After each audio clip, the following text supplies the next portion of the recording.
ఈరోజు మన యొక్క ధ్యాన అంశం మార్పుకు నిదర్శనం. నేటి మన ధ్యాన అంశంలోని ముఖ్య అంశాలు రోమాపత్రిక 10వ అధ్యాయం 14 నుంచి 17 వచనాల వరకు మనము ఏం చూస్తామంటే ఆత్మలో ఆరంభం.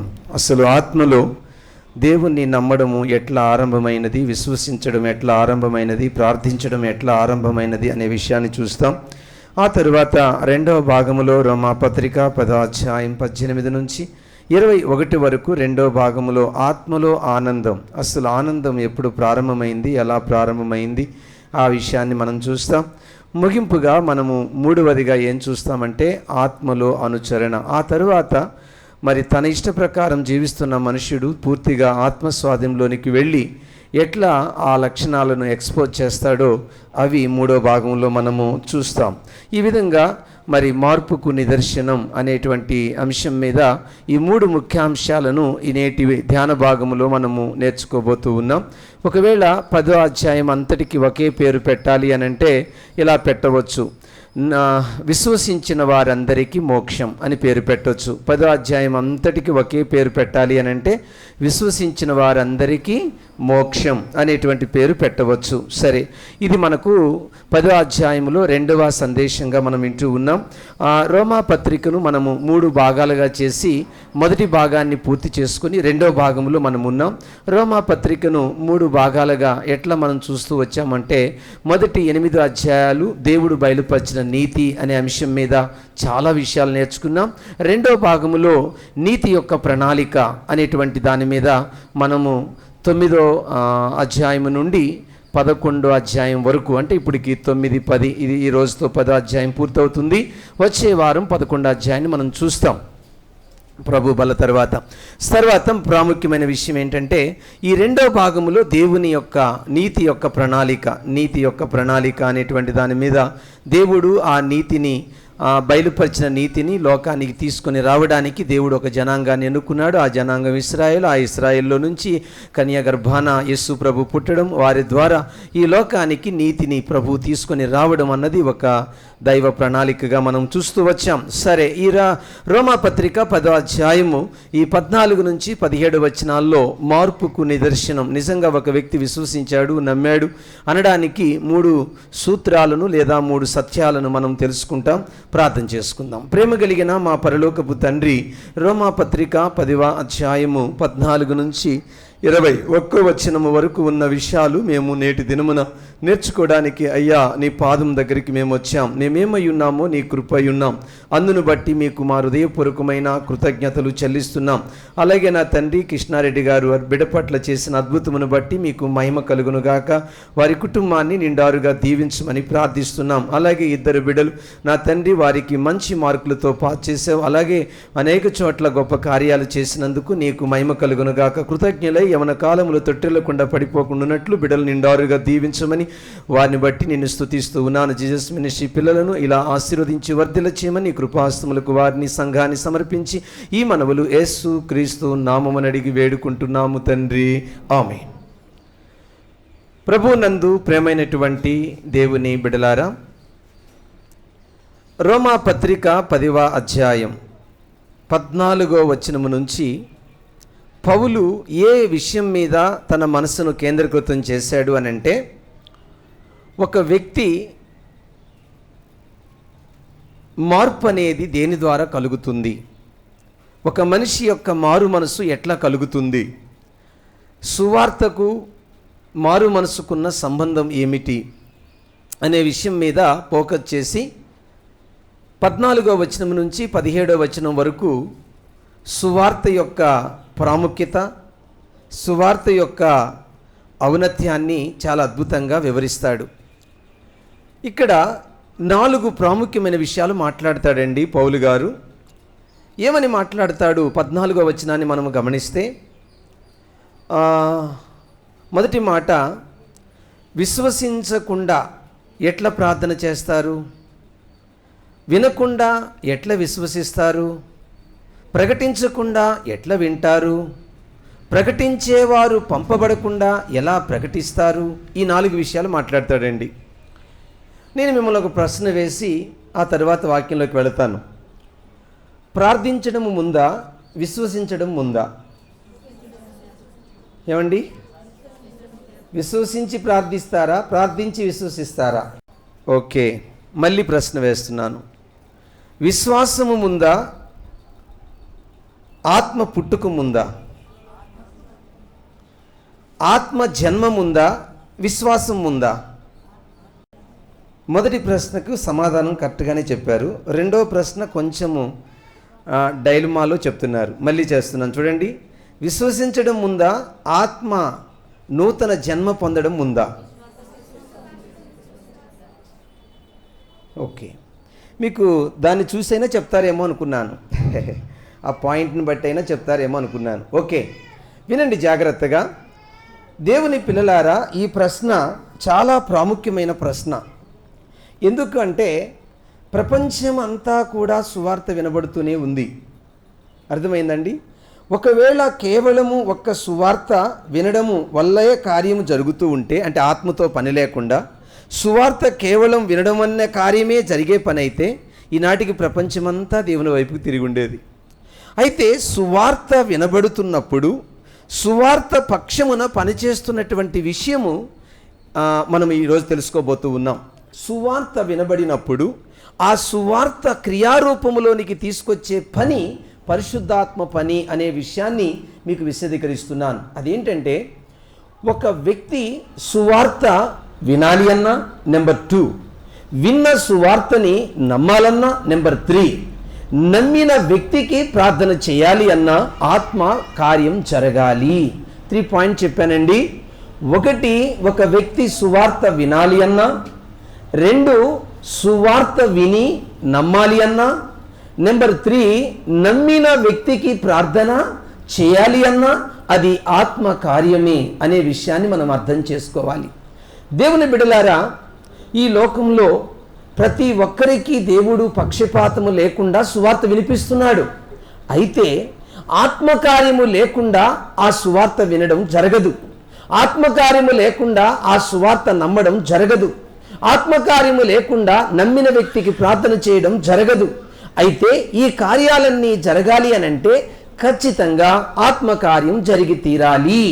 సో ఇక్కడ మనం చూస్తున్నటువంటి లోతైన సత్యము ఏమిటి అని అంటే, మిమ్మల్ని మేము ప్రశ్న వేశాను, విశ్వసించడం ముందా, ఆత్మ జన్మ ముందా అని అడిగినప్పుడు మీరు విశ్వాసం ముందు అన్నారు. నేనేమంటున్నానంటే, నా ఆత్మ వెలిగించబడకుండా, నా మనస్సు వెలిగించబడకుండా, నేను రూపాంతరము చెందకుండా, అంటే నా మనస్సు, నా అంతరంగ పురుషుడు మార్పు చెందకుండా నేను సువార్త వినలేను, నేను నమ్మలేను, నేను ప్రార్థన చేయలేను.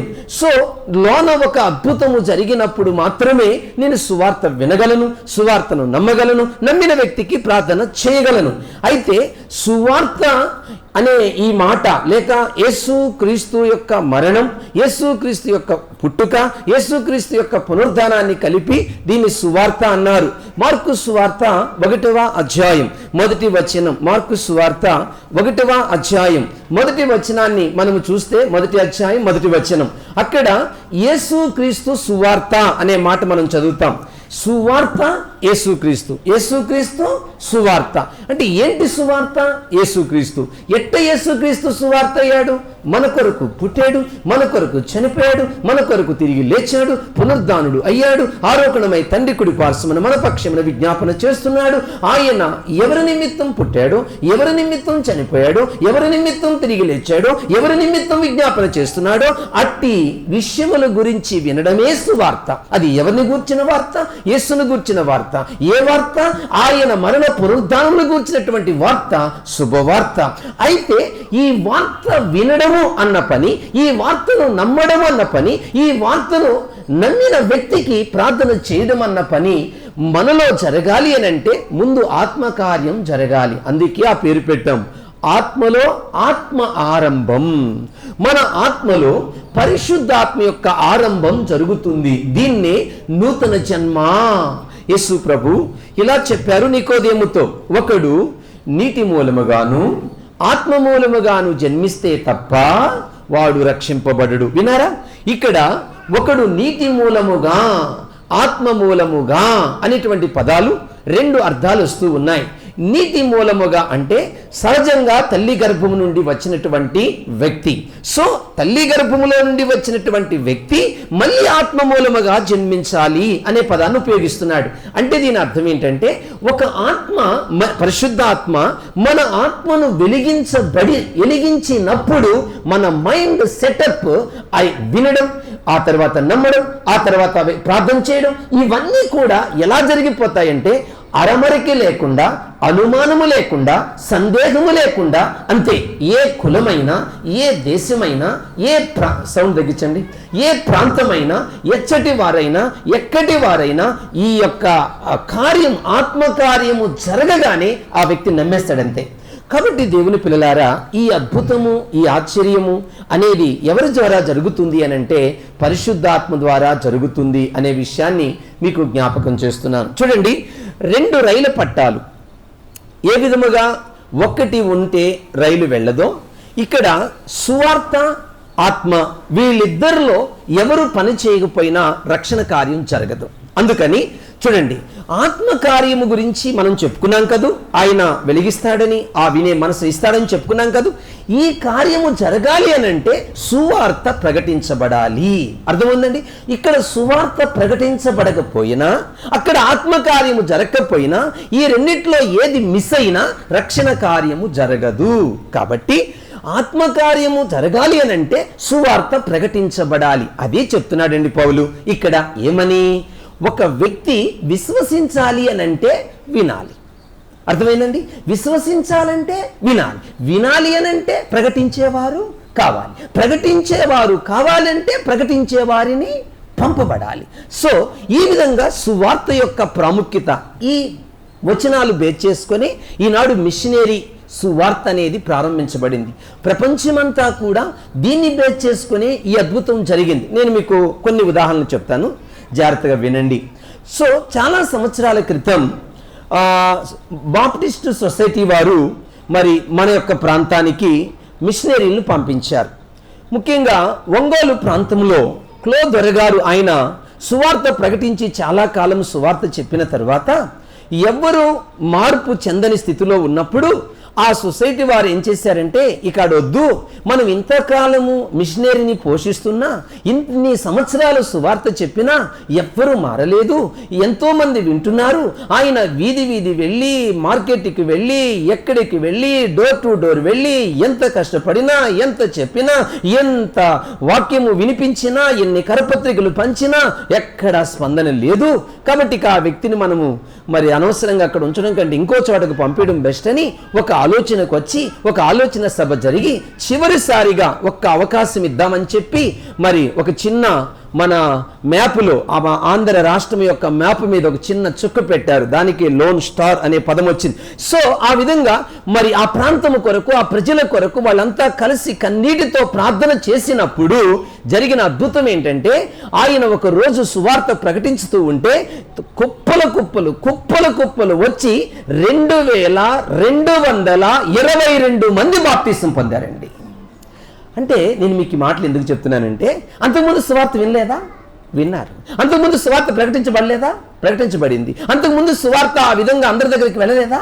వెళ్ళింది. అయితే హఠాత్తుగా ఇంత అద్భుతం ఎలా జరిగింది? ఇందే ముందు నుంచి మీకు చెప్తున్నాను. దీన్నే ఏమన్నారు? ఆత్మకార్యం అన్నారు. ఏమండి? కాబట్టి మీకు ఏం చెప్తున్నానంటే, ఒక వ్యక్తిలో మొట్టమొదటిగా జరిగే ఆత్మ ఆరంభం, పరిశుద్ధాత్మ యొక్క మనస్సును వెలిగించడం అన్న కార్యము జరిగితేనే ఒక వ్యక్తి సువార్త వింటాడు, నమ్ముతాడు, విశ్వసించిన వానికి అనగా యేసుక్రీస్తుకి ప్రార్థన చేస్తాడు అనే విషయాన్ని మనం అర్థం చేసుకోవాలి. కాబట్టి ఆత్మకార్యము జరగడానికి సువార్త ప్రకటించే బాధ్యత ఎవరి మీద ఉంది అని అంటే నమ్మిన వారందరి మీద ఉంది.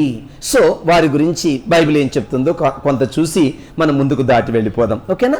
నహూము గ్రంథం 1వ అధ్యాయం 15వ వచనం. నహూము గ్రంథం 1వ అధ్యాయం 15వ వచనం. అక్కడ సువార్త ప్రకటించే వారి పాదములు ఎంతో సుందరమైనవి అనే మాట చెప్తారు. కాంటెక్స్ట్ ఏంటి అక్కడ? సందర్భం ఏంటి అని అంటే 150 సంవత్సరాల క్రితము నినివే పట్టణానికి యోనా వెళ్ళి సువార్త ప్రకటించాడు. సువార్త ప్రకటించినప్పుడు అక్కడి ప్రజలు గోనిపట్ట కట్టుకొని రాజుతో సహా పశ్చాత్తాపడి దేవుని వైపుకు తిరిగారు. మళ్ళా కొంతకాలానికి అవిధేయులై, తిరుగుబాటుదారులై, భయంకరమైన పాపములో తాండమాడుతున్న స్థితిగతులు వారికి ఉన్నప్పుడు నహూము ప్రవక్త ద్వారా దేవుడు తెలియచేసిన విషయం ఏంటంటే నాశనాన్ని ప్రకటిస్తూ ఉన్నాడు. ఎక్కడ? నినివే ప్రాంతపు ప్రజలకు, అది అష్షూరుకు రాజధాని.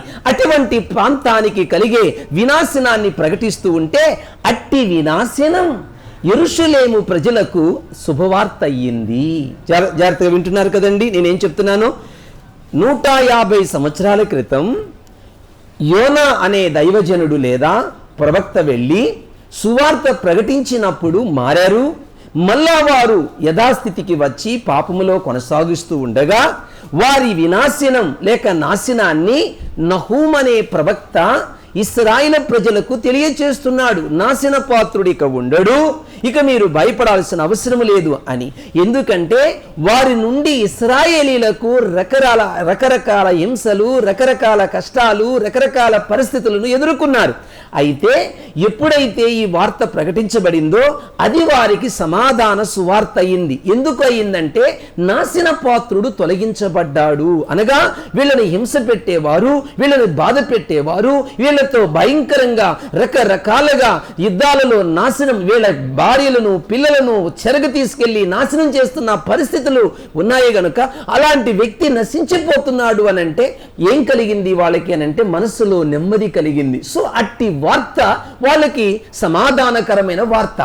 అయితే ఇంకొక అడుగు ముందుకేసి యేసుక్రీస్తును గూర్చిన వార్త మీకు అర్థమైంది కదండి. ఒక శత్రువు నశించినప్పుడు కలిగినటువంటి ఇశ్రాయేలీలకు కలిగిన సమాధాన సువార్త.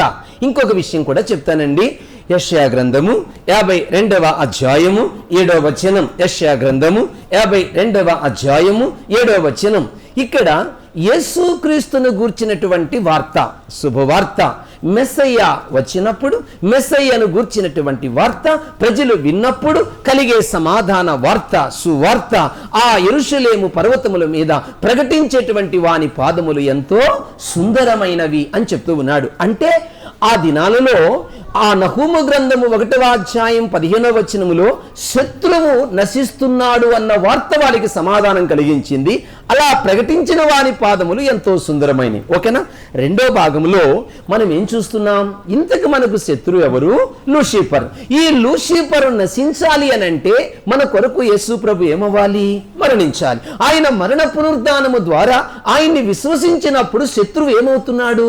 నశిస్తున్నాడు. అష్షూర్ అనే రాజధానిగా ఉన్న నినివే వీళ్ళకి ఏమయ్యారు? ఒకప్పుడు శత్రువులు. అట్టి శత్రువు నశించగానే వీళ్ళకి ఏమొచ్చింది? సమాధానం. అట్లా మనల్ని సమాధానములో, దేవునితో సమాధానము లేకుండా, దేవునితో నెమ్మది లేకుండా మనల్ని రకరకాలుగా చెడుకి బానిసలుగా చేసి మన జీవితాలతో ఆడుకుంటున్న లూసిఫర్ యొక్క నాశన వార్త అందిస్తున్నటువంటి యేసుక్రీస్తు నుండి వచ్చిన శుభవార్త ఏం కలిగించింది అంటే దేవునితో మనకు సమాధానము కలిగించింది.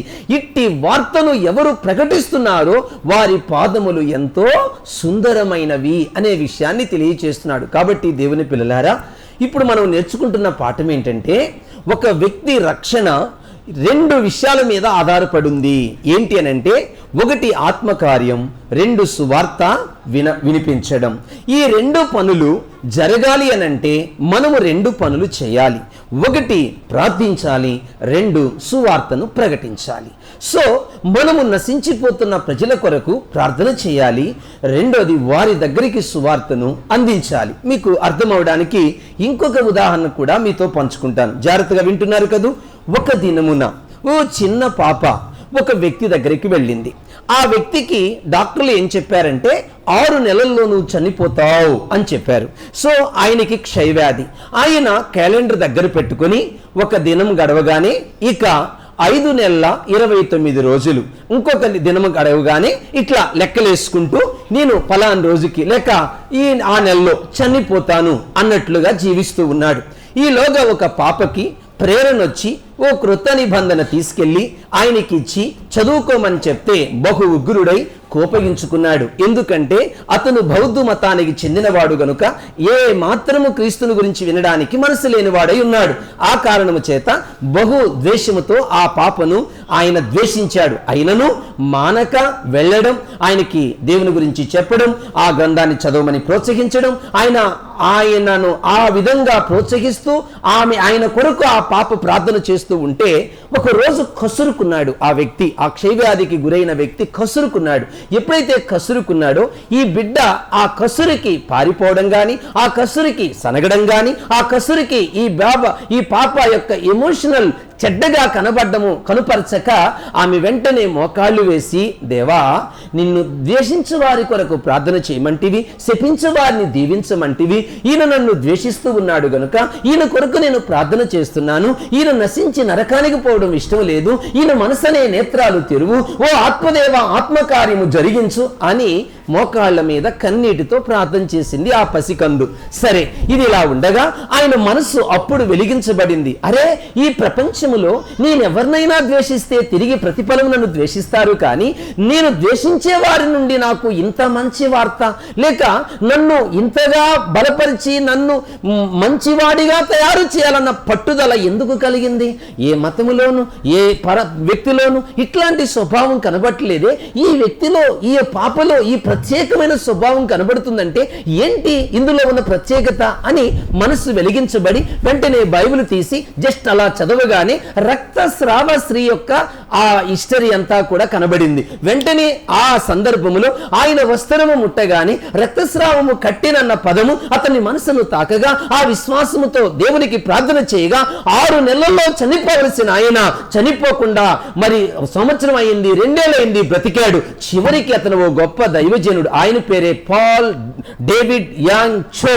కొరియా దేశానికి 20 లక్షల మందికి సంఘ కాపరయ్యాడు. ఏమండి, కేవలం ఓ చిన్న పాప చేసిన ప్రార్థన, కేవలం ఓ చిన్న పాప ప్రకటించిన సువార్త ఆ వ్యక్తిని వెలిగించింది. కాబట్టి మీకు ఈ 2 ఉదాహరణలు, ఆ క్లోయిదార్ గారి యొక్క ఉదాహరణ, ఇక్కడ పాల్ యాంగ్ చో గురించి చెప్పిన ఉదాహరణ మిమ్మల్ని ఏమీ పురిగొలుపుతుంది అని మీరు ఆలోచన చేస్తే, మనకు 2 బాధ్యతలు దేవుడు అప్పగించాడు. రక్షింపబడిన మనము అందరి కొరకు ప్రార్థన చేయాలి. 2, రక్షింపబడిన మనము ఇతరులకి సువార్తను ప్రకటించాలి. అది సాక్ష్య రూపములో కానీ, కరపత్రిక రూపములో కానీ, ఏ పద్ధతుల్లోనైనా, ఏ విధానము చేతనైనా మనము ప్రజలకు సువార్తను ప్రకటించాలి. సో పౌలు ఇస్తున్న స్టేట్మెంట్ ఏంటంటే, ఈ విధంగా ఆత్మకార్యము ఒక వ్యక్తిలో జరిగినప్పుడు సువార్తను వినడం, సువార్తను నమ్మడం, సువార్త నమ్మినటువంటి వ్యక్తికి ప్రార్థన చేయడం జరుగుతుంది. ప్రార్థన చేసేవారందరూ రక్షింపబడతారు. వారు ఏ ప్రాంతం వారైనా, ఏ చదువు ఉన్నా చదువు లేకపోయినా, ఎలాంటి పరిస్థితులు వారికి ఉన్నా వారు ఖచ్చితంగా రక్షింపబడి తీరుతారు. ఇది ఆత్మలో జరిగే ఆత్మ ఆరంభం. మొట్టమొదటిగా ఇది లోన జరుగుతున్నటువంటి కార్యం. సో పరిశుద్ధ ఆత్మ దేవుడు ఒక వ్యక్తిలో చేసే మొదటి పని ఇది లోన. ఈ లోన పని జరిగిన తరువాత ఎప్పుడైతే ఒక మనిషి పాపములు ఒప్పించబడ్డం జరుగుతుందో ఆ తర్వాత లోనికి వస్తాడు. అదేంటో మనం 2వ భాగంలో చూస్తాం. సో ఇప్పటి వరకు మనము నేర్చుకున్నటువంటి నేటి పాఠం ఏమిటి అనగా, ఇతరుల కొరకు ప్రార్థించాలి, ఇతరుల కొరకు సువార్త ప్రకటించాలి.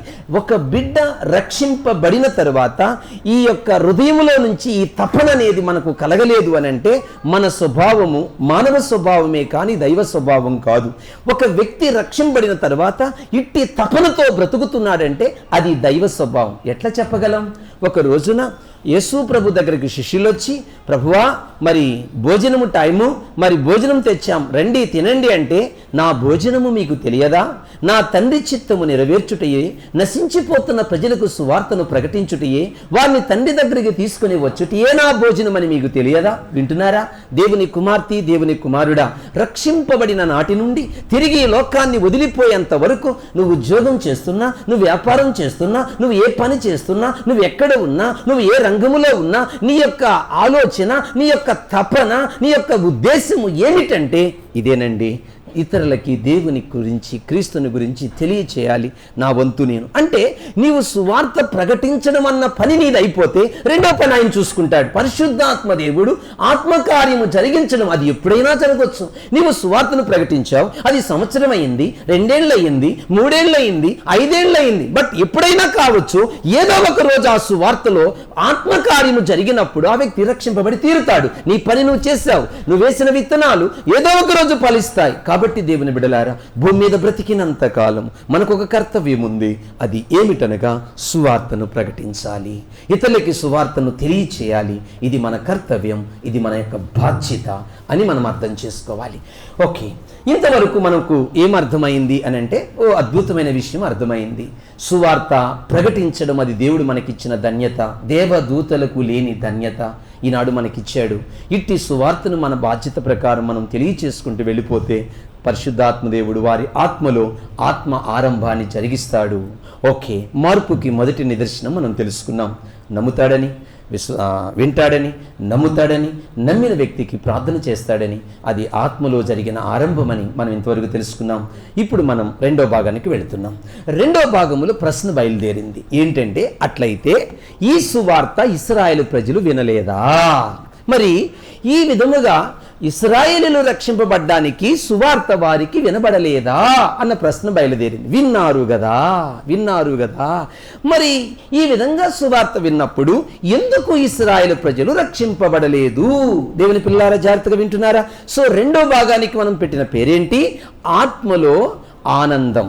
సో ఒక వ్యక్తి ఆత్మలో జరిగే మొదటి పని ఆరంభమైతే, రెండోది ఆ ఆత్మ ఆరంభము తర్వాత వాళ్ళ హృదయం యొక్క స్పందన ఏంటంటే ఆత్మలో, ఆత్మ ద్వారా కలిగే ఆనందం. ఏంటి ఆనందము? ఇక్కడ నేను 3 పాయింట్స్ మీకు గుర్తు చేస్తాను, జాగ్రత్తగా వినండి. 1, లోబడని ఇశ్రాయేలీయులు. 2, లోబడిన అన్యులు. 3, అవిధేయుల కొరకు ప్రభు చేతులు చాపుట. మరొకసారి గుర్తు చేస్తున్నానండి. నెంబర్ 1, లోబడని ఇశ్రాయేలీయులు. నెంబర్ 2, లోబడిన అన్యులు. నెంబర్ 3, లోబడని ప్రజల కొరకు దినమెల్లయు చేతులు చాపుతున్న ప్రభు. ఈ వచనాలను ఆధారం చేసుకొని ఇవన్నీ కూడా మనం ఇప్పుడు నేర్చుకుందాం. ఇప్పుడు 18వ వచనానికి వచ్చేటప్పటికి ఆయన అన్న మాట ఏంటంటే, వారు వినలేదా? విన్నారు కదా. 17వ వచనంలో ఏమంటాడు? వినుట వలన విశ్వాసము కలుగును. అయితే 17వ వచనంలో వినుట వలన విశ్వాసము కలుగును అని అంటే ఇశ్రాయేలీలు దేవుని గురించి వినలేదా? విన్నారు కదా. వింటే వారికి విశ్వాసం ఎందుకు కలగలేదు అన్న ప్రశ్న బయలుదేరింది. ఇక్కడ కొంత వివరణ ఇస్తాను మీకు. ఓకే, ఈ 18వ వచనంలో మనం జాగ్రత్తగా చూసినట్లయితే ఒక అద్భుతమైన ప్రవచనం, లేదా దావీదు గారు 19వ కీర్తనలో 4వ వచనంలో, మీరు ఆల్రెడీ ఈ నెలలో నేర్చుకున్నారండి.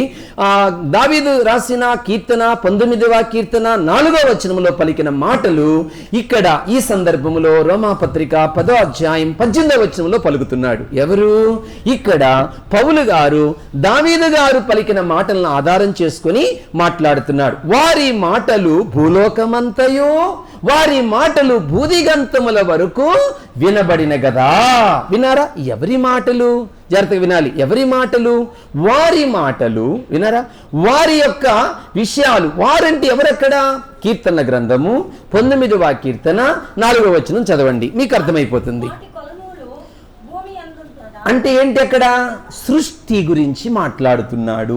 అంటే దేవుడు కలుగు చేసిన సృష్టి దేవుణ్ణి వివరిస్తుంది.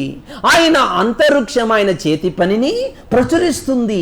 ఈ విధంగా ఓ ఇశ్రాయేలీలారా, దేవుడు ఎంత గొప్పవాడో, దేవుడు ఎంత శక్తివంతుడో, దేవుడు ఎంత మహోన్నతుడో, దేవుడు ఎంత ప్రభావం కలిగిన వాడో, దేవుడు ఎంత మహా ఆశ్చర్యకార్యములు చేయగలవాడో, భూ ప్రపంచమంతా సృష్టి ద్వారా తెలియబడిన విషయములు మీరు విన్నారు కదా.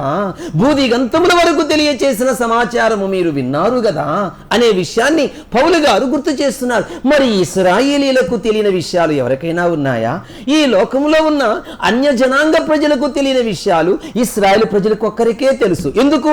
దేవుడు అబ్రహామును ఎన్నుకున్నాడు, అబ్రహాము నుండి ఇస్సాకును ఎన్నుకున్నాడు, ఇస్సాకు నుండి యాకోబును ఎన్నుకున్నాడు, యాకోబు నుండి 12 మందిని ఎన్నుకున్నాడు, 12 మందికి ఇశ్రాయేలీలని పేరు పెట్టాడు, 12 గోత్రాలుగా ఒక రాజ్యముగా వారికి ఏర్పాటు ఏర్పాటు చేశాడు, వాళ్ళకు ప్రత్యేకమైన ప్రదేశం ఇచ్చాడు, కనానా హోలీ ల్యాండ్ వారికి ఇచ్చాడు, దేవుడు ఐగుప్తు నుండి వాళ్ళని అక్కడికి తీసుకెళ్లి భూభాగమును వారికి స్వాచ్యముగా ఇచ్చాడు, ఇది ఎన్నడూ అమ్మకూడదన్నాడు, ఇది శాశ్వతంగా ఇస్తున్నది విక్రయము చేయకూడదన్నాడు.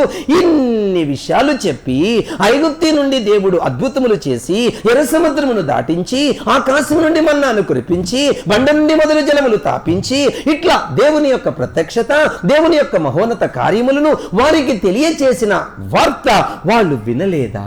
మొదటి నుంచి వింటూ ఉన్నారు. ఇది ప్రపంచమంతా, అది కొలనూలు ఏ విధంగా లోకమంతా ఈ భూప్రపంచంలో సృష్టి కార్యములు వివరించిన వార్త అన్యుల కంటే ఎక్కువగా ఇశ్రాయేలీకే తెలుసు కదా. మరి వాళ్ళు ఎందుకు నమ్మలేదు అంటే, ఆ తర్వాత మనం అక్కడ చూస్తే 16వ వచనంలో చూస్తే వారు సువార్తకు లోబడలేదు అనే మాట ఉంటుంది. చూడండి, రోమాపత్రిక 10వ అధ్యాయము 16వ వచనం చదివితే వారు సువార్తకు లోబడలేదు.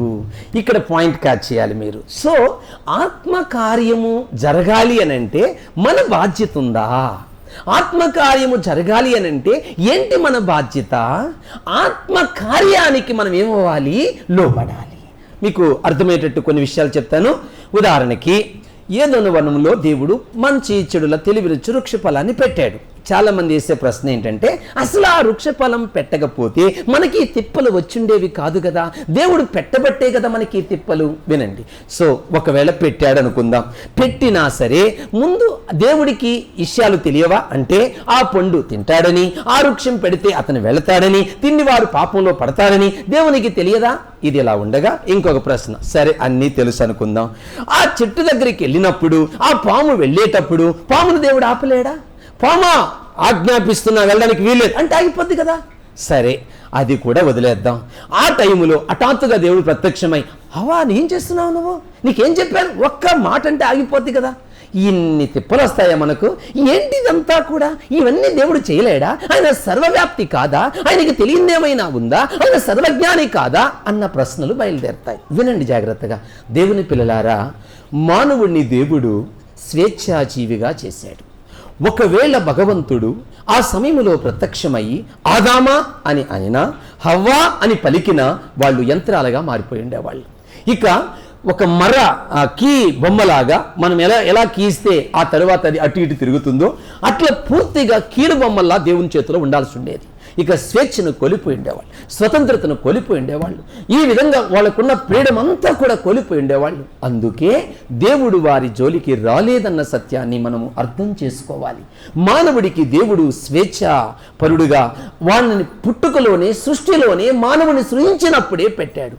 మంచి చెడులను ఎన్నుకోవడం, నీకు ఇష్టమైతే చేయడం, ఇష్టము లేకపోతే మానడం, నీకు నీవే నిర్ణయం తీసుకోవడం అన్న ఒక స్వేచ్ఛను మానవుడికి దేవుడిచ్చిన గొప్ప వరం. కాబట్టి దేవుని పిల్లలారా, ఈ సువార్త వినడము అన్నది, వినకపోవడం అన్నది నీకివ్వబడిన స్వేచ్ఛ. సో పరిశుద్ధాత్మ కార్యం ఎప్పుడు జరుగుతుందయ్యా అంటే సువార్తకు లోబడినప్పుడు. అయ్యా, ఆ లోబడ్డము అన్న కార్యము నీ అంతరాత్మలో పరిశుద్ధాత్మ దేవుడు నిన్ను వెలిగించిన తర్వాత జరిగిందా, వెలిగించక ముందు జరిగిందా? వెలిగించిన తర్వాతే జరిగింది. అయితే ఇన్ని విషయాలు విన్న తర్వాత కూడా వాళ్ళు ఎందుకు లోబడలేదు అంటే వాళ్ళ స్వభావమే లోబడని స్వభావం అయ్యింది. అందుకే ఇశ్రాయేలులకు రక్షణ దొరకలేదు, నిత్యత్వము దొరకలేదు. కాబట్టి వాళ్ళు ప్రభుని విసర్జించారు, మెస్సైను విసర్జించారు, మెస్సైను కాలదన్నుకున్నారు. వాళ్ళు అల్పకాల భోగముల సంబంధమైనటువంటి ఆనందాన్ని కోరుకున్నారు, నిత్య ఆనందాన్ని వారు కోల్పోయారు, భగవంతుడిచ్చే సంతోషాన్ని వారు కోల్పోయారు, యుగ యుగాలు పరలోకములో దేవుడిచ్చే విందును వారు కోల్పోయారు అంటూ పౌలు గారు ఇశ్రాయేలు జాతిని గురించి, వాళ్ళ యొక్క అవిధేయతను గురించి, వారి యొక్క లోబడని స్వభావం గురించి, వారి కఠినత్వమును గురించి మాట్లాడుతూ ఈ విషయాలన్నీ తెలియచేస్తూ ఉన్నాడు. దేవుని పిల్లలారా, ఇక్కడ నీవు నేను ఒక అప్లికేషన్ తెలుసుకోవాలి. అదేమిటనగా, ఎంతకాలం చర్చికి వచ్చినా, ఎంతకాలం వాక్యం విన్నా, ఎంతకాలం బైబిల్ చదివినా, ఎంతకాలం మనము క్రైస్తవులం అన్న పేరుతో పిలువబడుతూ ఉన్నా, వాక్యమునకు లోబడని స్వభావం మనలో ఉంటే మనము దేవునికి తిరుగుబాటుదారులమే, మనము దేవునికి శత్రువులమే.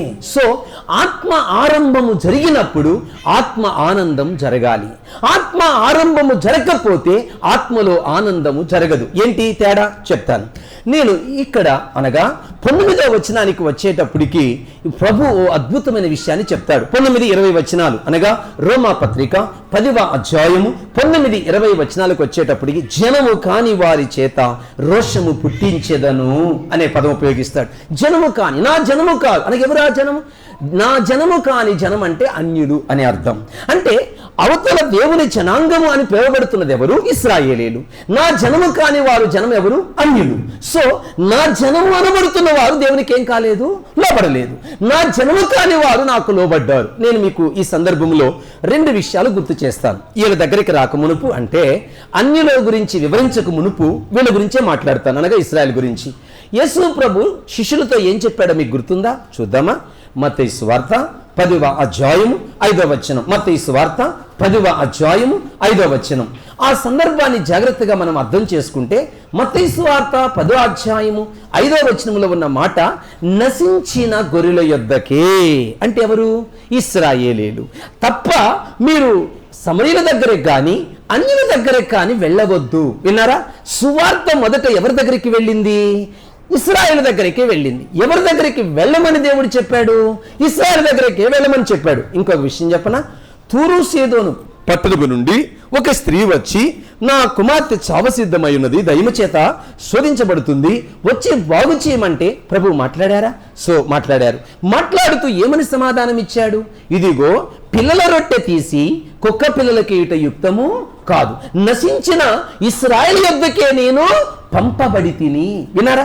సువార్త మొదట ఎవరికి వినబడింది? ఇశ్రాయేలుకి. ఎవరి దగ్గరికి పంపబడింది? ఇశ్రాయేలు దగ్గరికి. అయితే ఇశ్రాయేలీలు అట్టి సువార్తకు లోబడ్డారా? లోబడలేదు. బాగా వినాలి మీరు, లోబడలేదు. ఆ లోబడిన తరువాత సువార్త ఎక్కడికి వెళ్ళింది? ఇది ప్రవచనం. ఎక్కడ? ద్వితీయోపదేశకాండం 32వ అధ్యాయం 21వ వచనం చదవండి. ద్వితీయోపదేశకాండం 32వ అధ్యాయం 21వ వచనం ప్రవచనం. వారు దైవము కాని వారి వలన నాకు రోషము పుట్టి, అంటే ఎవరు వీళ్ళు? ఇశ్రాయేలీలు. అంటే నిజమైన దేవుణ్ణి వదిలిపెట్టి నిజమైనటువంటి దేవుని కాని వారికి పూజ చేసి దేవునికి ఏం పుట్టించారట? రోషం పుట్టించారు. చదువునాయన. వారి యొక్క వ్యర్థ ప్రవర్తన వలన నాకు కోపం వచ్చింది. చూసారా? కాబట్టి జనము కాని వారి వలన వానికి రోషము పుట్టింతును. అంటే ఓ ఇశ్రాయేలీలారా, మీకు ఇన్ని విషయాలు బయలుపరిచానే, ఇన్ని సత్యాలు బయలుపరిచానే, అసలు భగవంతుడు ఏంటో మీకు తెలిసే, భగవంతుడి గురించిన అవగాహన మీకు కలిగించానే, అసలు భగవంతుడు ఎవరు, ఎలా, ఏంటన్న సత్యములు మీకు అన్నీ బయలుపరిచినా మీరు దైవము కాని వాటిని పూజించి నాకు రోషం పుట్టించారు. అయితే నేను ఎవరికి ప్రత్యక్షము కాలేదో, ఎవరికి నా విషయాలు తెలియవో, ఎవరికి నేను ప్రత్యక్షము కాకపోయినా, నా విషయాలు తెలియకపోయినా వారు నన్ను ఆరాధించేటట్లు చేసి వారి ద్వారా మీకు రోషం పుట్టిస్తాను అన్న ప్రవచనం మోషే ద్వారా తెలియచేసినటువంటి ఎన్నో వేల సంవత్సరాల క్రితం మోషే నోట నుండి దేవుడు పలికించిన మాట 2015 సంవత్సరాల క్రితం యేసు ప్రభు మరణించి తిరిగి లేచి పునరుద్ధానులై ఆరోహణమై తండ్రి దగ్గరికి వెళ్ళిన తరువాత వీళ్ళు అన్ని జనాంగం దగ్గరికి వెళ్ళి సువార్త ప్రకటిస్తుంటే కుప్పల కుప్పలు అన్య జనాంగం దేవుని వైపుకు తిప్పబడ్డారు. ఏమండి? నా జనము కాని వారి ద్వారా, అంటే ఇశ్రాయేలీలు ఆయన జనంగా ఎన్నుకున్నాడు, మిగిలిన వారు అన్యులు, ఆయన దేవుడు తెలియదు వారికి.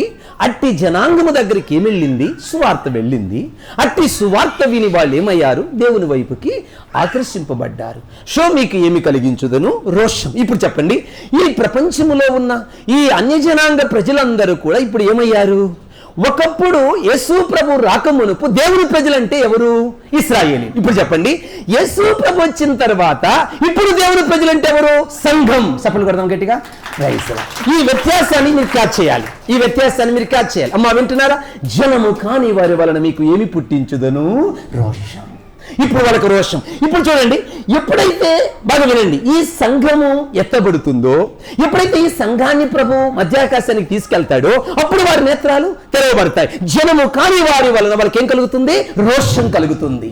అప్పుడు అరే అన్ని విషయములు బయలుపరచబడిన మనకు, అన్ని విషయములు దేవుడు మొదటి నుంచి తెలియజేయబడిన మనకు మనము జీవం గల దేవునికి దూరం అయితిమా అని అప్పుడు వారికి కనువిప్పు కలిగి ఈ జనము కానివారు అన్య జనాంగముగా దేవుడు సంఘముగా ఏర్పాటు చేసుకుని సంఘాన్ని మధ్యాకాశానికి తీసుకెళ్లిన తర్వాత విడవబడిన ఇశ్రాయేలీలకు కనువిప్పు కలుగుతుంది భవిష్యత్తులో.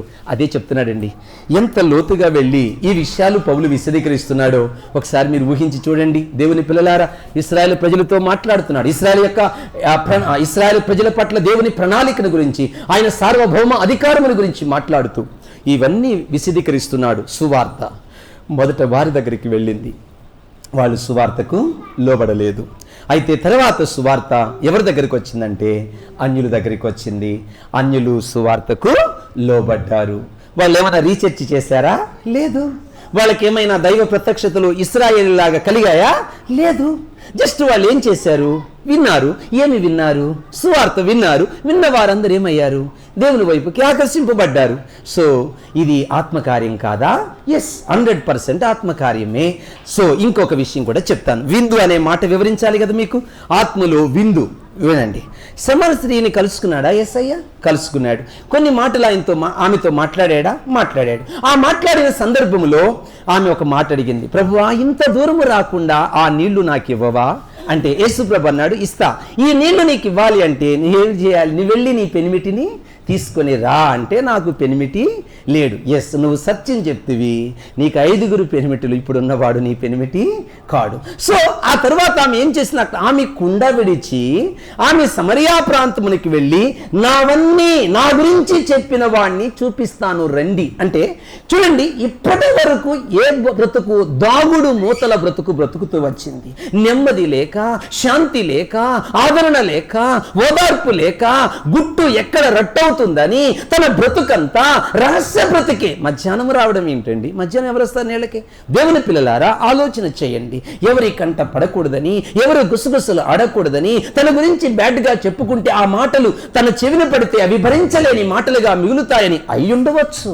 ఏది ఏమైనా సరే అట్లాంటి బ్రతుకుతున్న ఆమెకి, నెమ్మది లేని ఆమెకి, శాంతి లేని ఆమెకి, పాపపు బ్రతుకులో, పాపపు జీవితంలో ఆమె కురుకుపోయినటువంటి బ్రతుకులో ఉన్న ఆమెకి ఆయన వార్త, సువార్త ఆమె చెవున పడగానే అట్టి సువార్త మాట, యేసు ప్రభును గూర్చిన వార్త వినగానే, నమ్మగానే ఆమె ఆత్మకు ఏమైనవి? ఆ మాటలు విందుగా మారాయి. విందుగా మారాయి. ఆ ఆనందాన్ని వర్ణించలేము. ఆమెకున్న ఆ చెడు బ్రతుకును విడిచిపెట్టి, దేవుని పిల్లలారా, ఆమె బ్రతుకునంతటికీ గుడ్ బై చెప్పి నిత్యత్వానికి ఎప్పుడైతే వారసురాలయ్యిందో ఆనందానికి అరుదులు లేవు. పాపములో బ్రతుకుతున్న మానవుడు యేసును గురించిన ఆ వార్త, శుభవార్త వినగానే వాని ఆత్మకు కలిగేది రెండోది ఏంటంటే ఆనందం. ఏ కులము, ఏ ధనము, ఏ ఆస్తి, ఏ అంతస్తులు, ఏ పాప సుఖ భోగములు మానవుడికి సంతోషాన్ని, సంతృప్తిని, ఆనందాన్ని ఇవ్వలేకపోయావో యేసును గురించినటువంటి వార్త, ఆ వాక్యమునకు లోబడినప్పుడు కలిగేది ఏంటయ్యా అంటే ఆనందం. ఇంకొక ఉదాహరణ చెప్పన, జక్కయ్య దగ్గరికి యేసు ప్రభు వెళ్ళి ఆ సందర్భంలో ఆ యొక్క మేడి చెట్టుపై కూర్చున్న జక్కయ్యను చూసి ప్రభు ఇలా అన్నాడు, జక్కయ్య నువ్వు త్వరగా దిగిరమ్ము. ఆ మాట విన్న వ్యక్తి సంతోషముగా చెట్టు దిగి యేసు ప్రభుని చేర్చుకొని ఏమన్నాడు? తనకు కలిగిన దానిలో ఎవరి దగ్గర అన్యాయముగా తీసుకున్నానో వానికి 4 అంతలు. అంటే ఏ ఆస్తి లోకములో, ఏ ధనము, ఏ యొక్క పరిస్థితులు వాటిని గొప్పగా ఎంచుకున్నాడో మానవుడు వాటినన్నిటిని విడిచిపెట్టడానికి ఇష్టపడుతున్నాడు. ఎందుకయ్యా నీకు పిచ్చి పట్టిందా జక్కయ్య అని అడిగితే ఇది నా హృదయంలో కలిగిన ఆనందం. ఈ కులము, డబ్బు, ధనము, ఆస్తులు, అంతస్తులు నాకు ఆనందాన్ని ఇవ్వలేకపోయాయి. ఆయన వార్త, ఆయన మాట, ఆయన నోట నుంచి పలికిన ఒక్క మాట శుభవార్త నా గుండెలను వెలిగించాయి, నా హృదయాన్ని పెళ్లగించాయి, నా బ్రతుకును మార్చివేశాయి. నా హృదయంలో కలుగుతున్న ఆనందాన్ని ఎలా వర్ణించగలను అంటూ తనకు కలిగిన సర్వాన్ని వదులుకున్నాడు ప్రభు కొరకు. సో దేవుని పిల్లలారా, మీకు చెప్పాలనుకున్న విషయం ఏంటంటే, నీవు నేను పరిశుద్ధ ఆత్మ ద్వారా మన హృదయము వెలిగించబడిన తరువాత నీవు ఏ పరిస్థితుల గుండా వెళుతున్నా నీ హృదయములో ఆనందం ఉంది అనంటే అదే మార్పుకు నిదర్శనం. నువ్వు శ్రమల గుండా వెళ్ళొచ్చు, అవమానాల గుండా వెళ్ళొచ్చు, అప్పుల గుండా వెళ్ళొచ్చు, కష్టాల గుండా వెళ్ళొచ్చు, బాధల గుండా వెళ్ళొచ్చు, నీవు రకరకాల పరిస్థితులు నిన్ను పిండుతూ ఉండవచ్చు, నిన్ను వేధిస్తూ ఉండవచ్చు, బట్ నీ గుండెల్లో ఆనందం మిగిలి ఉండాలి. ఎప్పుడు ఎంజాయ్. నేను ఒక ఆసక్తిదాయకమైన విషయాన్ని చెప్తాను, వినండి. శారమ్మ, అబ్రామ్ అనే దంపతులు, వారికి వివాహమై 60 సంవత్సరాలు అయింది. 60 సంవత్సరాల వయసులో కారులో ప్రయాణం చేస్తూ ఉన్నారు వాళ్ళు. కారులో ప్రయాణం చేస్తుంటే హఠాత్తుగా కారు ప్రమాదం జరిగి ఇద్దరు చనిపోయారు. సో ఇద్దరు పరలోకానికి వెళ్ళారు. పరలోకానికి వెళ్ళగానే పరలోకంలో ఉన్న దూతలు వాళ్ళకి విందు చేశారు. ఈ అబ్రహాం శారమ్మ అనేటువంటి దంపతులకి విందు చేశారు. ఆ విందు దగ్గర కూర్చున్నప్పుడు ఈ అబ్రహాం గారు అన్నారు, అయ్యా మరి ఈ విందు వల్ల షుగర్ రాదా, ఈ విందు వల్ల బీపీ రాదా, ఈ విందు వల్ల థైరాయిడ్ రాదా, ఇవన్నీ రకరకాల పదార్థాలు పెట్టారే అని. అప్పుడు దేవదూతులు అన్నారు, పరలోకములో ప్రవేశించిన వారికి షుగర్ కానీ బీపీ కానీ థైరాయిడ్ కానీ ఏ జబ్బులు రావండి. ఓకే. తర్వాత మళ్ళీ కొంత సమయం తర్వాత మళ్ళీ విందు తయారు చేశారు. అయ్యో దీనివల్ల కొలెస్ట్రాల్ రాలా అని అడిగాడు. ఆ తర్వాత ఏ కొలెస్ట్రాల్ కానీ ఏ బ్యాడ్ కొలెస్ట్రాల్ కానీ ఏది ఉండదు పరలోకములో అన్నారు. ఒక్కసారి కోపముగా కలిగి చూశాడు శారమ్మ వైపు అబ్రాహ్మ గారు. చూసి భూమి మీద ఉన్నప్పుడు ఉదయాన్నే మొలకెత్తిన గింజలు, మధ్యాహ్నము దంపుడు బియ్యము, రాత్రి పండ్లు పాలిచ్చి నన్ను 10 సంవత్సరాలు ఆలస్యంగా పరలోకానికి తీసుకొచ్చావు, అయ్యా ఇవ్వకుండా తినిందల్లా తింటే 10 ఏళ్ళు ముందు వచ్చినవాడు కదా పరలోకానికి అన్నాడట. మీకేమర్థమైందో? ఏమండి, 10 సంవత్సరములు ఆలస్యంగా పరలోకానికి వెళ్ళడానికి కారణం ఏంటట? ఉదయకాలము మొలకెత్తిన గింజలు, మధ్యాహ్నము దంపుడు బియ్యము, రాత్రి పండ్లు పాల వల్ల 10 సంవత్సరాలు ఆలస్యం అయిందట ఎక్కడికి వెళ్ళడానికి.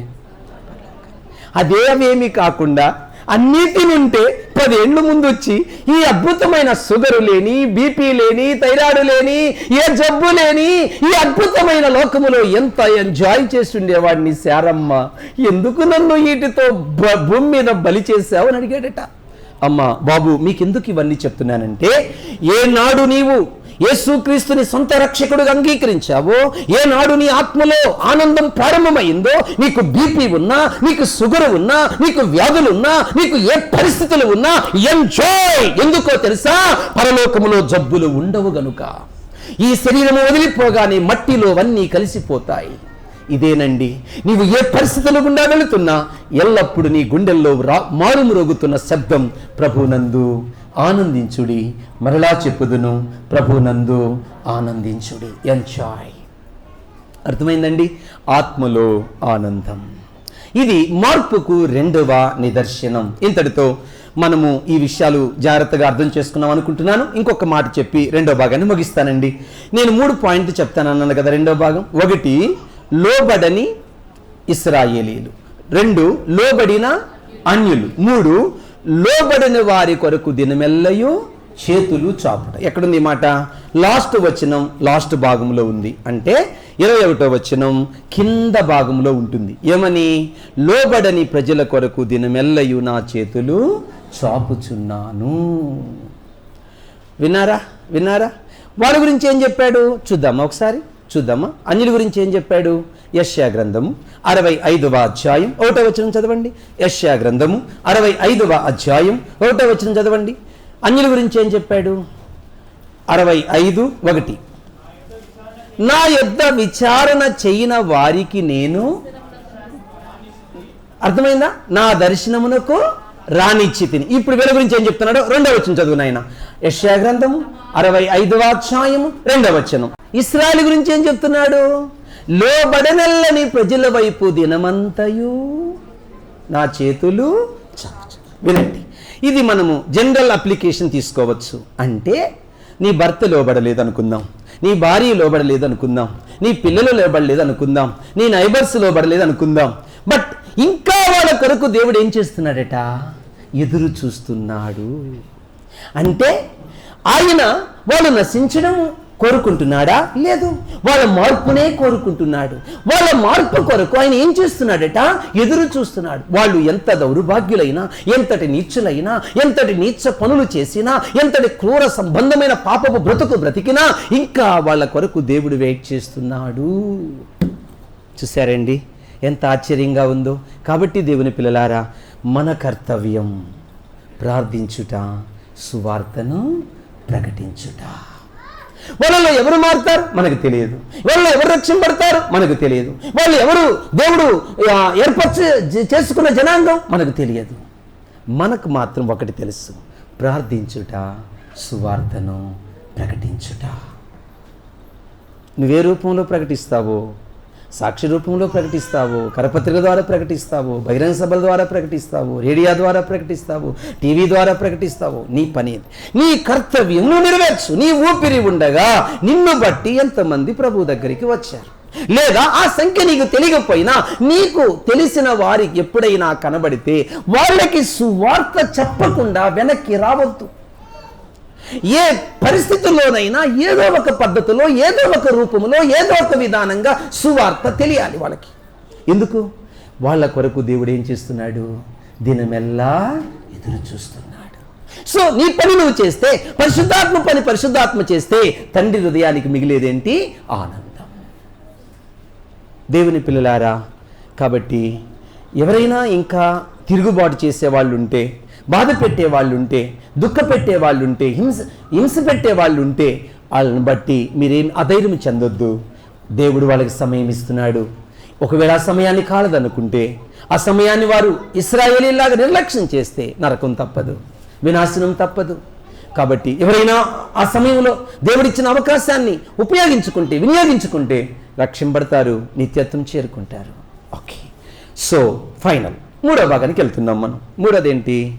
ఆత్మలో అనుచరణ.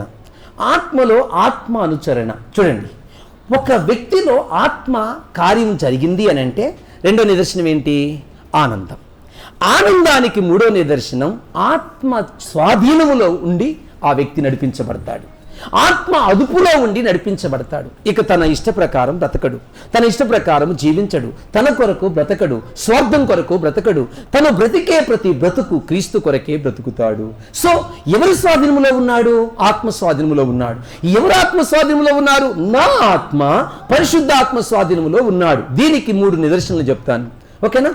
నా ఆత్మ పరిశుద్ధాత్మ స్వాధీనములో ఉన్నాడు. ఎస్, పరిశుద్ధాత్మ ద్వారా నేను సువార్త విన్నాను. పరిశుద్ధాత్మ ద్వారా సువార్త నమ్మాను. పరిశుద్ధాత్మ ద్వారా నమ్మిన వ్యక్తికి ప్రార్థన చేశానా? ప్రార్థించాను. నేనేమయ్యాను? రక్షింపబడ్డాను. నెంబర్ 2, నా ఆత్మ ద్వారా పరిశుద్ధాత్మ ద్వారా నా ఆత్మ రక్షింపబడింది కాబట్టి నా ఆత్మలో ఏముంది? విందు అంటే ఆనందం, సంతోషం ఉంది. ఏ పరిస్థితుల్లోనైనా నేను ఎంజాయ్ చేస్తూ ఉన్నాను. మూడోది, నేను ఇప్పుడు ఎవరి స్వాధీనంలో ఉన్నాను? ఆత్మ స్వాధీనంలో ఉన్నాను. పరిశుద్ధాత్మ స్వాధీనం ద్వారా నేను ఏమవుతున్నాను? నడిపించబడుతున్నాను. దీనికి 3 నిదర్శనలు చెప్తాను. వింటున్నారు కదా జాగ్రత్తగా? నెంబర్ 1, మొదటి నిదర్శనం, నా ఆత్మ రక్షింపబడింది, నేను ఆత్మ స్వాధీనంలో ఉన్నాను అనడానికి 3 నిదర్శనలు. 1, అవగాహనలో మార్పు. అవగాహనలో మార్పు ఏమిటి? అవగాహనలో మార్పు వినండి. ఒకప్పుడు ఏ పాపాన్ని నేను ప్రేమించానో, ఏ పాపాన్ని నేను ఇష్టంగా చేశానో, ఏ పాపాన్ని నేను అది తప్పు కాదనుకొని దాన్ని నేను అనుభవించానో, ఇప్పుడు ఆ పాపంపై నా కోపం రగలాలి, ఆ పాపంపై నా ద్వేషం రగలాలి, ఆ పాపంపై నా పౌరుషం రగలాలి. సో అలాంటి స్పందన, అలాంటి మనసు, అలాంటి నా హృదయ వాంఛ నాకు ఉంది అనంటే ఇది ఆత్మ అదుపులో ఉన్న వ్యక్తికి కలిగే స్వభావము. పాయింట్ 1 వింటున్నారా జాగ్రత్తగా? మొదటి భాగానికి అనగా అవగాహనలో మార్పు వచ్చిన వాడికి కలిగే మొదటి గుర్తు. ఇక రెండో గుర్తు ఏంటి చెప్తాను, అది కూడా. రెండో గుర్తు, దేవునికి ఏది ఇష్టమో, ఆయన ఏది కోరుతున్నాడో, ఆయన ఏది చేయమన్నాడో, ఆయన ఏది ఆశించాడో, ఆయన ఏది ఇలా ఉండాలని మనకి ఆదేశించాడో దాని ప్రకారము బ్రతకాలన్న వాంఛ. ఏమన్నాను? మొదటి వాంఛ ఏంటి? పాపాన్ని అసహించుకునే వాంఛ. రెండో వాంఛ ఏంటి? ఆయనకి ఇష్టమైన బ్రతుకును జీవించాలన్న వాంఛ. దేవుని బిడ్డలారా, నేను చెడును ద్వేషిస్తున్నాను అనంటే ఎవరి స్వాధీనంలో ఉన్నాను? ఆత్మ స్వాధీనంలో ఉన్నాను. నేను పాపాన్ని ద్వేషిస్తూ నీతిని ప్రేమిస్తున్నానంటే నేను ఎవరి స్వాధీనంలో ఉన్నాను? ఆత్మ స్వాధీనంలో ఉన్నాను. ఇది ఆత్మ అనుచరణ. సో ఆత్మ ఆధీనంలో ఉండి జరిగే క్రియలండి. ఈ సత్యాన్ని మనము జాగ్రత్తగా అర్థం చేసుకోవాలి. ఏమండి? తర్వాత రెండోది, అనుభూతిలో మార్పు. సో 2 అద్భుతమైన విషయాలు చెప్తాను ఇక్కడ. అదేంటంటే, గతంలో నువ్వు ఏ తప్పులైతే చేశావో వాటిని బట్టి నీవు రిపెంటెన్స్ పొందుతూనే ఉండాలి. అంటే దాని అర్థం ఏంటి? రిపెంటెన్స్ అంటే నేను పాపిని అని అర్థం కాదు. రిపెంటెన్స్ అంటే, దేవా ఈ పాపం వల్ల, ఇలా బ్రతికినందువల్ల నీకు ఇంత దుఃఖం, నీకు ఇంత అవమానం, ఇంత నీకు అపకీర్తి తెచ్చిన దౌర్భాగ్యమైన నన్ను ఇలా మార్చావా స్వామి అన్న స్పందన నీలో ఎప్పుడూ ఉండాలి. ఇట్లా అలాంటి వ్యక్తిని, అలాంటి జీవితాన్ని జీవిస్తున్న నన్ను ఇంత అద్భుతమైన స్థితిలోనికి రూపాంతరపరిచావా స్వామి అంటూ దేవుణ్ణి కొనియాడుతూ ఉండాలి. జాగ్రత్తగా వింటున్నారు కదూ. రెండోది, వ్యక్తిగతంగా నీ లోపం ఏంటో, నీ బలహీనత ఏంటో, నువ్వు ఎక్కడ ఇంకా లోపం కలిగి ఉన్నావో, బలహీనత కలిగి ఉన్నావో, ఇంకా ఎక్కడ రాంగ్ స్టెప్ వేస్తున్నావో, ఇంకా నీలో ఏ వీక్నెస్ ఉన్నాయో వాటిని గ్రహించి ఒప్పుకుంటూనే ఉండాలి. వాటిపై అసహ్యతను కలుగుతూనే ఉండాలి. వాటి నుండి విడుదల కలిగేంత వరకు పట్టుదలతో దేవునితో స్నేహం చేస్తూనే ఉండాలి. ఇది అనుభూతిలో మార్పు. వింటున్నారా జాగ్రత్తగా? ఆత్మ అనుచరణ. సో ఆత్మ స్వాధీనములో మనం ఉన్నామనడానికి మొదట ఏం చెప్పానండి? అవగాహనలో మార్పు. ఈ అవగాహనకి 2 పాయింట్లు చెప్పాను. ఏంటండి? 1 పాపాన్ని అసహించుకొనుట, 2 నీతిని ప్రేమించుట. 2 అనుభూతిలో మార్పు. దీనికి 2 ఉదాహరణలు చెప్పాను. 1 ఏం చెప్పాను? గత పాపాన్ని ఏం చేయాలి? అయ్యో దేవా, ఇలాంటి బ్రతికిన నన్ను ఈ స్థితిలోనికి తీసుకొచ్చిన నీకు వందనాలంటూ కృతజ్ఞతలు చెప్పాలి. దాని విషయమై మనము మదన పడాలి. ఇట్లాంటి స్థితిలో ఉన్న నన్ను ఈ స్థితికి తీసుకొచ్చిన దేవా, నువ్వెంత గొప్ప మంచి దేవుడు అని అంత మాత్రమే కాకుండా పర్సనల్గా నీ లోపాన్ని గుర్తించాలి, గ్రహించాలి. అసలు ఎక్కడ నేను దారి తప్పుతున్నాను, నా నోటి మాట వలన, నా చూపు వలన అసలు నా హృదయం నా గురించి ఏమని సాక్ష్యం ఇస్తుంది? మనుషులు కాదండి, నోట్ దిస్ పాయింట్, మనుషులు కాదండి. నా హృదయం నా గురించి ఏమని సాక్ష్యం ఇస్తుంది? హృదయం సాక్ష్యం ఇస్తుందండి.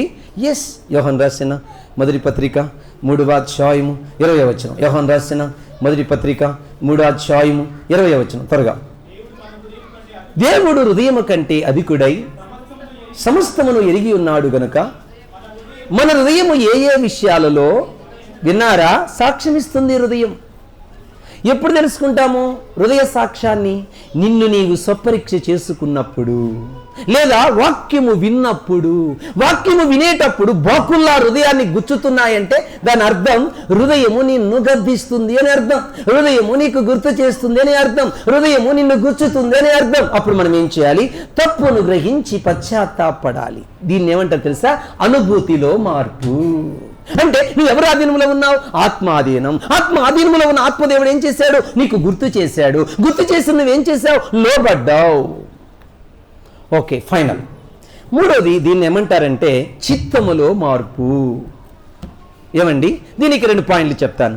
ఏంటి చిత్తములో మార్పు అంటే? అర్థం ఏంటి? ఏమండి? పూర్తిగా సరెండర్ అయిపోవడం. ఎవరికి? దేవునికి. చూడండి, ఇంతవరకు నా ఇష్ట ప్రకారం జీవించాను, ఇప్పుడు నా ఇష్ట ప్రకారం నేను జీవించట్లేదు. సరెండర్, పూర్తిగా లోబడ్డం. అది ఎంత నష్టమైనా సరే లోబడ్డం. అవి ఎన్ని లాభకరములైనా సరే. పౌలు అన్నాడు కదా, ఏవేవి నాకు లాభకరములో వాటిని నేను పెంటవలే ఎంచుకున్నాను. బట్ దేవుని కొరకు వదిలేసుకోవడం. అది లంచమా? వదిలేసుకోవడం. అది వడ్డీ వ్యాపారమా? వదిలేసుకోవడం. అది అక్ర సొమ్మా? వదిలేసుకోవడం. అది మోసపు సొమ్మా? వదిలేసుకోవడం. ఏదైనా సరే, నేనేమైపోయినా పర్వాలే, నేను మాత్రం ఆయనకి ఇష్టం లేని దాన్ని చేయలేను, ప్రేమించలేను. విన్నారా? చిత్తములో మార్పు. ఆ తర్వాత లాస్ట్ మాట, అంటే 3వ భాగంలో, 3వ విషయంలో 2వ మాట ఇదేంటంటే మార్పులో కొనసాగడం. అంటే మళ్ళీ వెనక్కి తిరిగి. సో దీన్ని ఇంగ్లీష్లో యూ టర్న్. సో గ్రీకులో మెటానాయ్ అనే పదానికి తెలుగు అర్థం ఏంటంటే మనసు చెడు వైపుకు ఆకర్షించిన ప్రతిసారి మంచి వైపుకు మళ్లించుకుంటూ బ్రతకడం, వాక్యం వైపుకు మళ్లించుకుంటూ బ్రతకడం. అర్థమైంది అనుకుంటాను మీకు. దేవుని పిల్లలారా, చూడండి ఒకసారి. మార్పుకు నిదర్శనం నెంబర్ 1 ఆత్మలో ఆరంభం. 2 మార్పుకు నిదర్శనం ఆత్మలో ఆనందం. 3 మార్పుకు నిదర్శనం ఆత్మలో అనుసరణ. ఆత్మల ఆరంభం ఎలా జరిగింది? వినుట. 2 నమ్ముట. 3 చెప్పండి త్వరగా.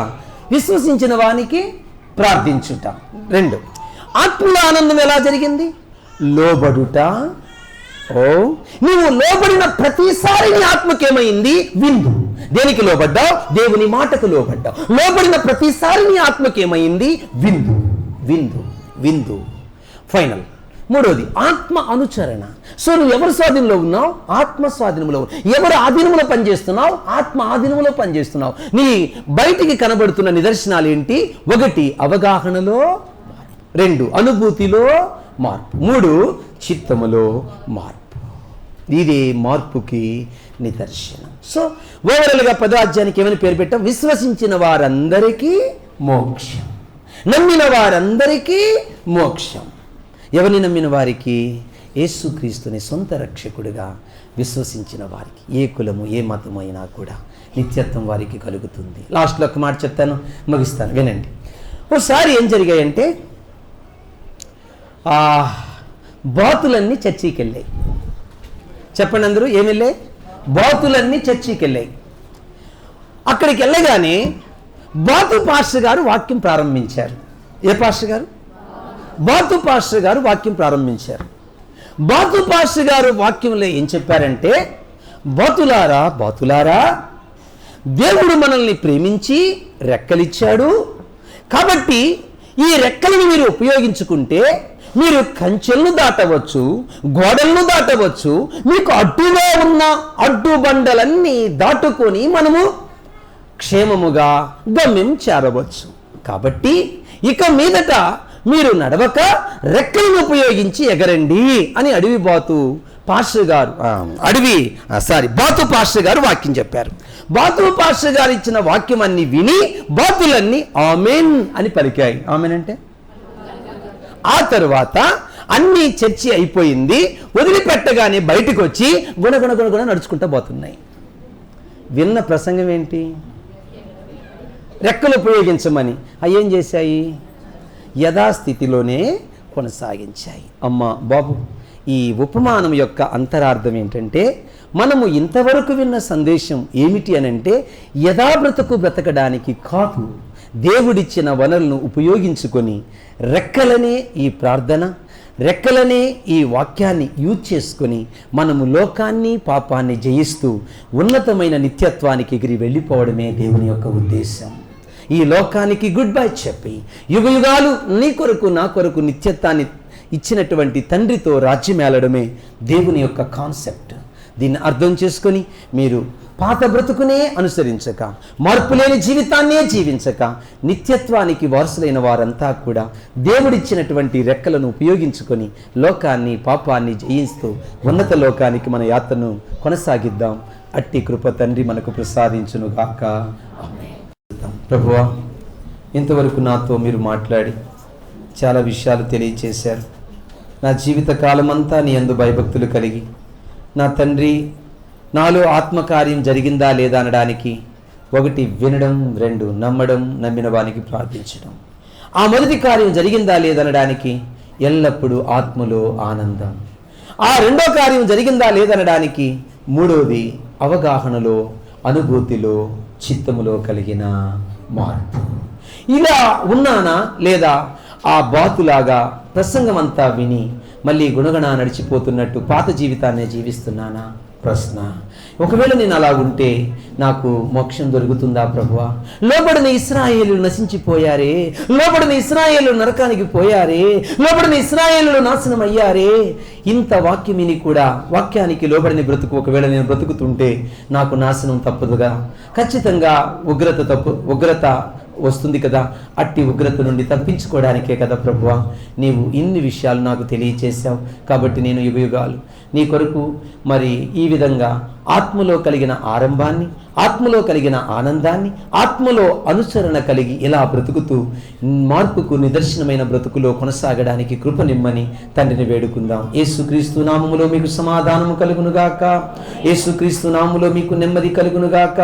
మార్పుకు నిదర్శనం కలిగిన జీవితం జీవించడానికి ఆత్మకార్యం మీలో జరుగునుగాక. మిమ్మల్ని డిస్టర్బ్ చేస్తున్న అంధకార దురాత్మ చీకటి శక్తులు లయమైపోవునుగాక. దేవుని సన్నిధి, దేవుని ప్రసన్నత మీరు అనుభవించుదురుగాక. పరసంబంధమైన ఆశీర్వాదాలు మీరు అనుభవించుదురుగాక. ఆధ్యాత్మికంగా, భౌతికంగా దినదినము మీరు వర్ధిల్లుదురుగాక. మిమ్మల్ని డిస్టర్బ్ చేస్తున్న దుష్ట శక్తులు లయమైపోవునుగాక. ప్రభువా నీ కృపను, మీ జీవాన్ని, మీ శక్తిని, మీ ప్రసన్నతను, మీ ఆశీర్వాదాన్ని, మీ ఆరోగ్యాన్ని ఈ ప్రజల మీదకి విడుదల చేశాను. దినదినము పరలోకపు దీవెనలతో ఈ బిడ్డలను నింపమని యేసుక్రీస్తు నామమున అడిగి వేడుకుంటున్నాం పరలోకపు తండ్రి.